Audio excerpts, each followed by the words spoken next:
Here's one Dash Warrior. Long time no see. Just thought I would do a video. I actually have been struggling with what I should actually record now that I have a lot of time, considering the coronavirus and all that.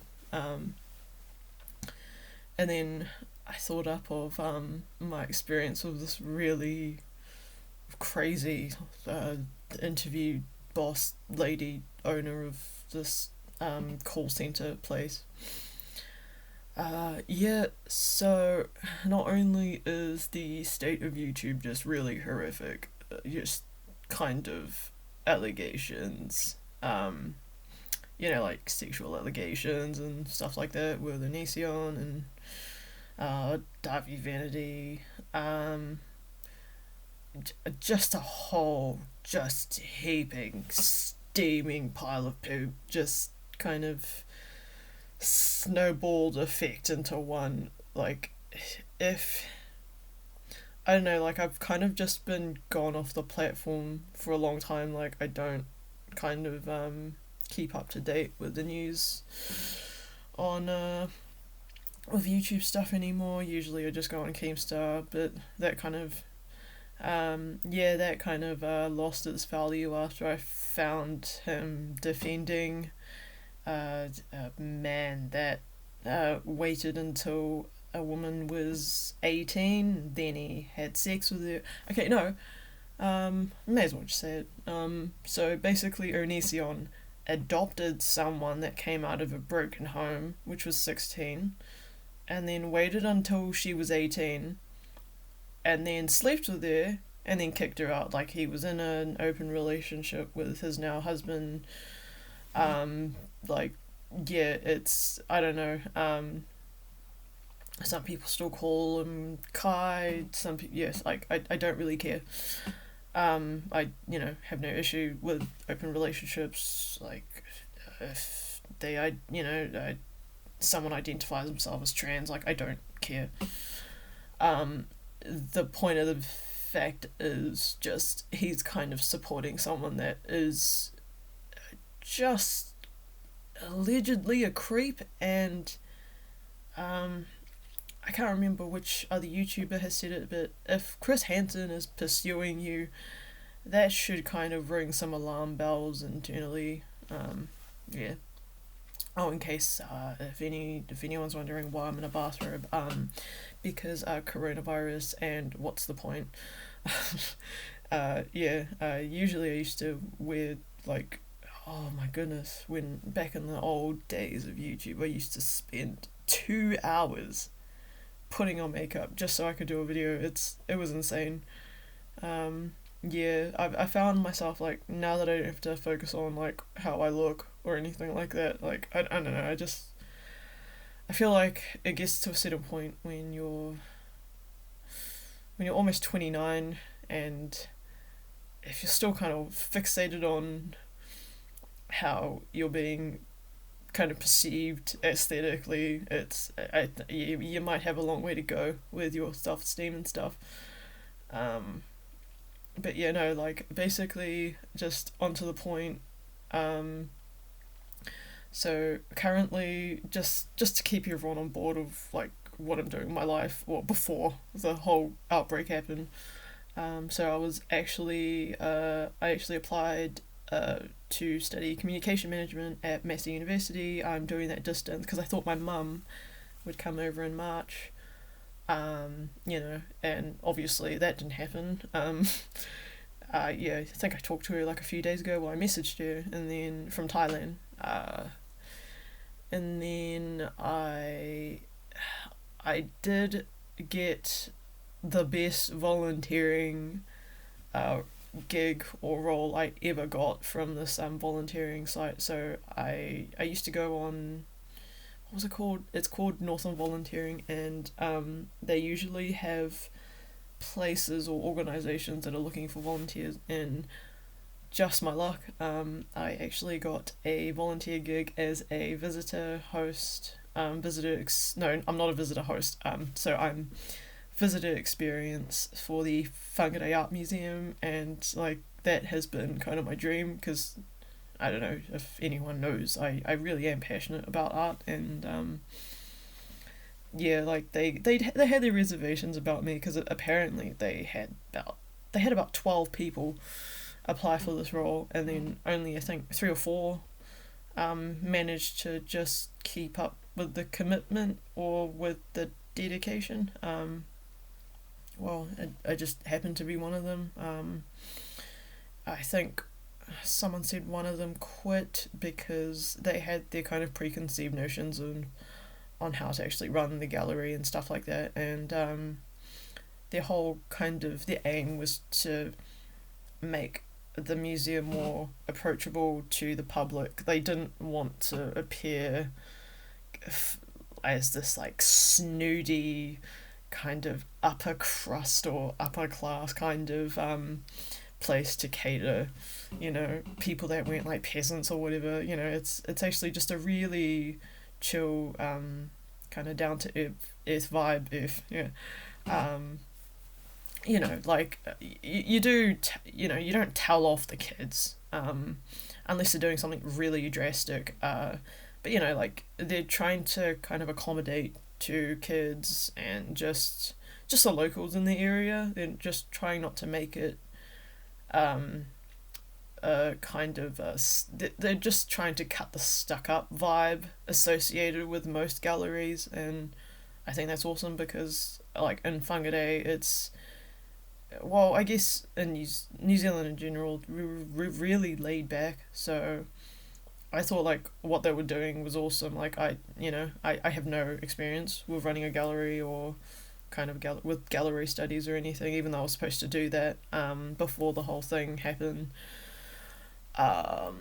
Then yeah, so I am doing, just because of house issues I kind of don't want to go into detail about. It's so toxic, I just don't even want to talk about it.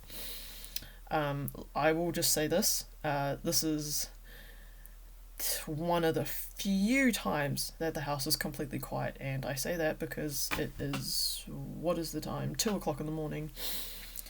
But yeah, I applied to study communication management in Mass University because I figured I wanted something close to my human resources degree in Thailand, which means like airfall.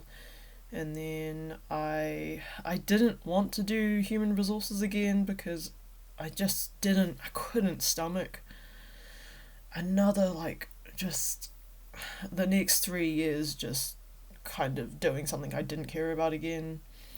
I am fascinated by the communication aspects of an organization, so I just decided to pursue that. A lot of the core subjects I looked up for that, and a lot of the kind of I can't even remember. Okay, so a lot of the elective courses, like just for fun courses, were stuff I was interested in. So that's why I decided to pursue that. Like I wanted my degree to have some weight in it, but at the same time, I also wanted to be fascinated and kind of, like, I guess, be dedicated to study it as well. I can't find the words for it because English is my second language. No. But anyways, back just so now that we've got like my updates out of the way, like my old vlogs or whatever. So now I am, what was it? Just sitting tight. I'm still revising for my stuff because like I'm now a distant student. Like I kind of changed my mind halfway through, well, a few days or like maybe a week before the semester started, because I thought, just like, I figured I would be so bored if I was just like studying, oh no, if I was just working and then just showing mum around at the same time. And also, I guess I realised that the only jobs I can seem to get are hospitality jobs, and if anyone knows me well, I really hate hospitality. And my last gig did not go down well. Not like I wasn't doing anything bad, it's just that it stressed me out so much that I think I just quit after a month. But yeah, like if anyone with a brain has ever worked in hospitality, you would probably understand that a lot of sociopaths could cope with a job or like a workload like that, where you get no weekends off. It comes with every job, but just there is so much more stress in hospitality, especially around food. And just kind of entitled customers, that degree of that. Also, I also want to get back on an update with I also want to mention I received a comment from a girl. I'm pretty sure she's friends with someone that was really unethically and illegally using her power while I was working at Taco Bell. I think she was trying to defend her friend slash like manager while I was working there, because she was a really abusive person. Like, just she. Okay, so I received a comment from this girl's friend saying, "Oh yeah, like I'm just always complaining all the time. Da da da da da. It seems like I can't stay in the same place at the same time. You just always got like a toxic workplace or like a toxic living situation. Da da da da." It's like, okay, just context. Anybody that's over the age of 18 that has ever boarded or rented with other people before understands how it's not always a good time. I'm sure a lot of people that have rented or flatted with other people, I mean, very rarely, or I guess very luckily, you will find people that you get along with, like with everybody in the house. But a lot of the time, okay, I'm gonna need this girl to put on her big boy pants. Okay, landlords are not nice people.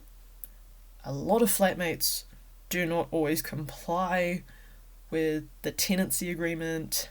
So, freaking hospitality is, if you've actually researched properly, it is one of the most toxic workplaces to ever work in. So yeah, I just kind of wanted to get that out of the way, just because I felt like I kind of just don't want to be petty. I just thought I would just kind of, actually no, I just thought I would give this girl a brain. So yeah,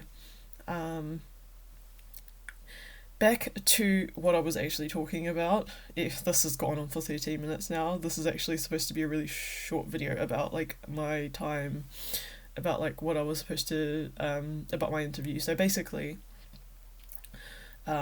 I got this through welfare. They were doing job expos or whatever, and they realised I could type 70 words per minute without any errors, so they thought that would be perfect for a customer representative role for a call centre company, which I won't mention. So I showed up, maybe, I didn't show up half an hour early, I think I showed up 10-15 minutes early. Like, I know it's not that far from home, but I walked, so I started walking half an hour before, and then I got there like maybe 10-15 minutes before the actual job interview started, and I messaged the manager slash assistant what I needed to know before I did the interview, because at the group interview she told me she didn't like people wearing jeans, and I understood that if it was during a job trial, just because she's familiar that I have a hospitality background and not any other background. Like, honestly, like, jeans to an interview is okay to in a hospitality background, like, but I understand how I messed up. I was dressed up smart, casual, something like, even, I guess I've even heard of Oxford students dressing up like this to an interview. So I was wearing a cream cardigan, I was wearing a white singlet, and I was wearing like high waist jeans, you know, just like stuff that wasn't baggy or just anything like that. Just a really kind of clean, like just smart casual look. Just stuff I can walk around in every day. But then this woman like just stops dead in her tracks, and then she says, "What did I just say?" It's like, "Oh, I told you not to wear jeans. Did I not say that?" It's like, and then I said to her, "I actually emailed your assistant or your manager the night before I had to go to the interview to like you know, just regarding, you know, what I needed to know before I went to the interview, because even schools tell you before a course starts what you need to wear, you know." Also, my case manager didn't tell me that as well, so that was kind of your mess up. But I will take full accountability now that I know that jeans are like the devil. But yeah, no, she was just kind of persecuting me on the spot, and it was just really odd because the kind of manager was like laughing off her statements at the same time, but this woman was like full on just giving me the crazy eyes, and that I'm not overreacting, you know, just it sounds like a Tana Mojo thing to say, but you really had to be there, you know. She was just insane. Like I kind of just looked at her like, "Are you okay?" You know, especially just with something regarding jeans. Like um, you know, like if I hadn't messaged anyone the night before, I could understand how that was a mistake. But I will take full accountability that that was my mistake. That I had no idea that, you know, you probably shouldn't wear jeans if you're not in the hospitality industry. Go figure. Um, but yeah, I also saw my flatmate's girlfriend working as well, and I was like, oh no. Just because I don't have the best relationship with her girlfriend, who was my flatmate as well. Um, but yeah, I was like on edge the whole time at the interview, not only because the lady was like crazy, which I will put the Reddit link down in the description, about like about what actually went down. I just thought this would be a much better catharsis through a video. Um, but yeah, she was just like, "Do you actually want this job? Do you?" I was like, "Okay, calm down, lady." All I said to her was, "Okay, I let everybody know a night in advance. I had no idea, like, that, like, I'm sorry, you know, I didn't know." She was still just interrogating me after it. And then I told her about I didn't go into detail about my living situation at home, but I just said it was a toxic situation, and I was just like, "Oh, yeah, I kind of don't know." And usually it's a bad sign if your future employer says, "Oh, well, you're big, you know, you're big, or you're grown adults. You can kind of get through it." And if she kind of disregards the severity of something, or disregards your safety, before you're working there, that's not a good sign. Yeah, just to put it out there, like I know like KFC was a really toxic place to work, but even then they had their kind of precautions about, because at the time I had an ex, kind of, he was a security technician at the newly renovated place I was working, like newly renovated KFC, and I told them to just keep him out of my peripheral vision. Like I didn't want to see him or anything, just because there was just a really nasty breakup.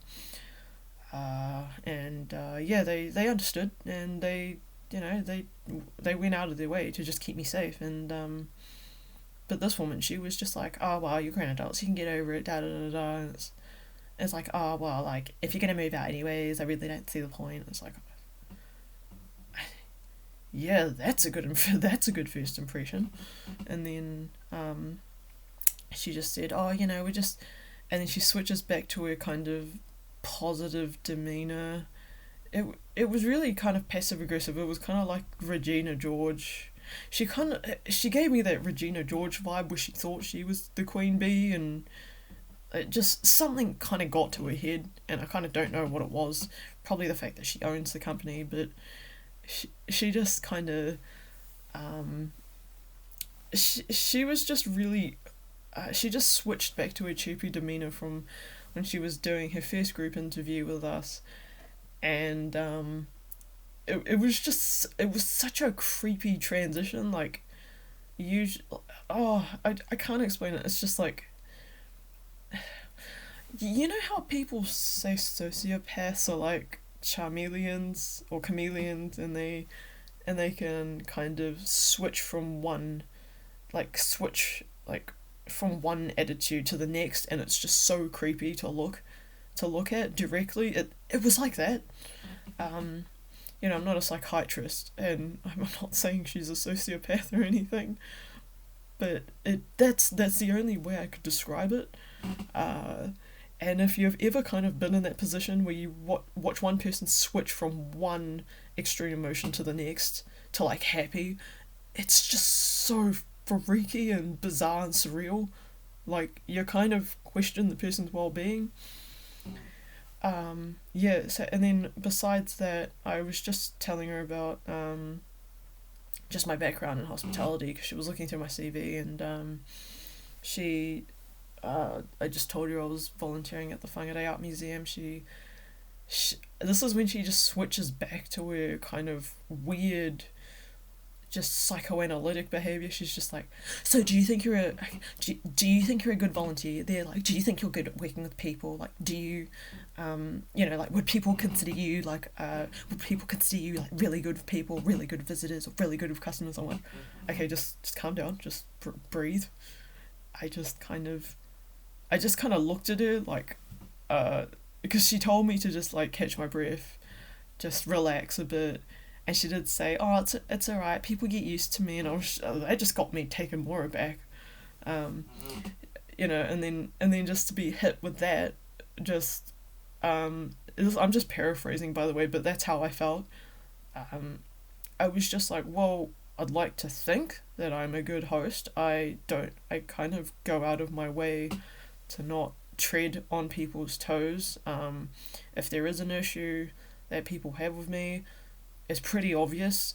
I take it to my visitor host, or I take it to the manager. Like, I don't know, or I write it down in the message book as feedback, whatever. But yeah, like, I honestly don't think I give like unfriendly or unprofessional conduct or vibes while I'm volunteering there. That would be odd, because the point of me volunteering there is I actually want to work there, and I guess, in a position as visitor experience at the front desk, most of the time I do interact with people. I don't have to interact with people, but I do like talking to people, so I didn't say it in like a bitchy kind of tone.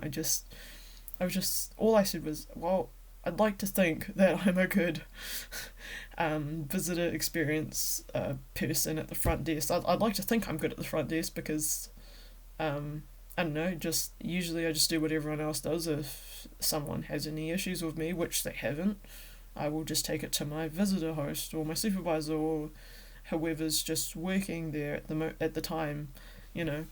She just like took that with a grain of salt, but she kind of just looked at me first like she thought I might have been lying, and I don't know, this lady was a weirdo, man. And so then I got a taste of what I would be doing on a regular basis, which is basically taking I think I don't know if it's inbound or outbound calls from other companies, like not hospitals, but general practices, clinics,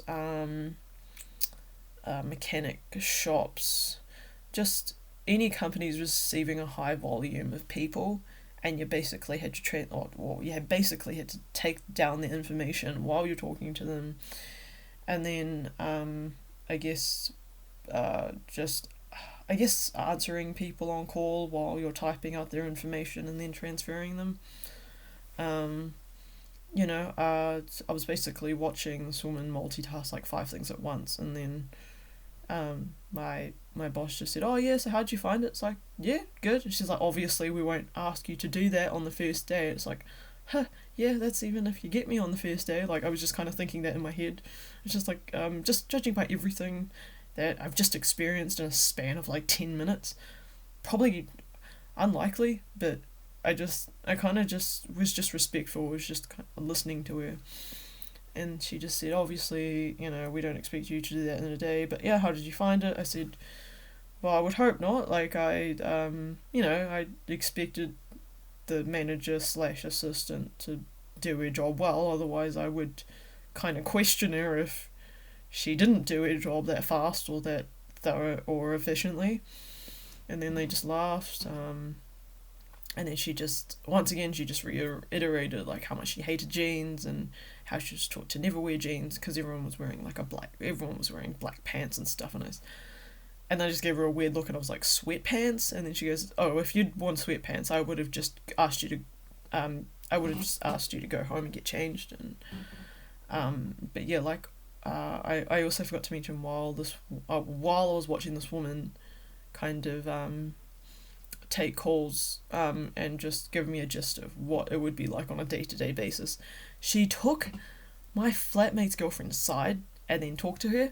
Now, I didn't say anything bad about like her girlfriend. Like, I have no qualms with her. Like, all I said about her was like, there's nothing wrong with her. She's very accommodating. It's just kind of the package, just the emotional package she comes with. I didn't say it like that. Obviously, I wanted to keep her job. Like, I just said, "Oh, I have no qualms with Monica." Like, oh, I shouldn't have said her name, but oh well, actually, I'm not that popular, so it's like I have no qualms with da da da da. Like, she's very hospitable. She's very accommodating while she's staying over at the house. That's all I will say, and I just left it at that.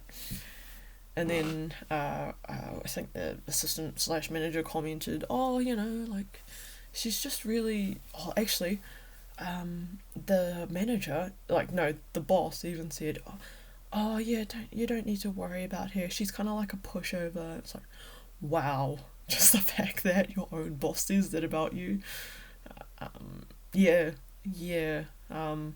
Definitely reconsidering working there. I know you're not supposed. I know beggars can't be choosers, but yeah, just you're right. Yeah, and then so the assistant slash manager was like, "Oh, I never would have thought that. Like, about that with her. It just shows how much she separates her professional life from her personal life." And I was just kind of thinking in my head, I would hope so. Like, I would hope anyone with half a brain could separate their like study or their work or their personal life from just everything, not like kind of carry that stuff with you. It would be really weird. But yeah, like I think that was just it. This welcome to my TED talk. But yeah, I just thought I'd share that, right? Just a bit of follow up. I did get a call like maybe between 1 to 3 days after the interview. But yeah, after that whole interview, I was kind of contemplating whether I should actually give my references to her. Like, I don't know, like, I was worried it would mess up my payments with welfare, and so I just thought it would be a good idea to type out my story on Reddit and see if, because I was in a really grey area in terms of my decision. At the same time, I wanted a job, but also at the same time, I wanted my own well-being to be considered on my rights, which wasn't really a factor depending from that interview. So I wrote a kind of I wrote about my like my experience on Reddit, I just said that it happened a few hours ago. And then every single person said no. Like, besides one person that said I could get the job and then quickly look for another job later. Even then I was just like, yeah, no. I got a follow-up call from the assistant slash manager, because one of the girls actually got sick, the one I messaged about like what I needed to bring. She just said, oh hey, I was just wondering because like you still haven't sent over your references yet. And I said, oh yeah, I'll get around to it. And but yeah, after I saw all the overwhelming amount of no's or decline in one of the comments, I just decided to give them my shittiest references so I would just never have to talk to them again. Because apparently, I don't know, like I knew if I said no, they would go directly to welfare and that would definitely mess up my payments. So I don't know, like just for the sake of my own well-being and for the sake of just kind of not being liable for that just poop show, I sent you just my worst references I could find and I just never heard from them again. So yeah, just definitely got my hands clean from that.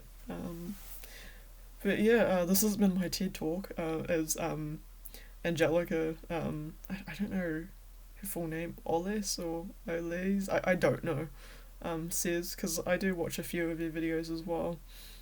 Welcome welcome to my TED talk, and I can't really say I'll see you later, but if anything happens, I will keep you guys updated, especially something that like big. But yeah, also got to keep in mind the new YouTube rules in place as well. But yeah, I'll see you guys when I see you guys. And if anything major happens like that again with the crazies, alright, I'll see you guys later. Bye.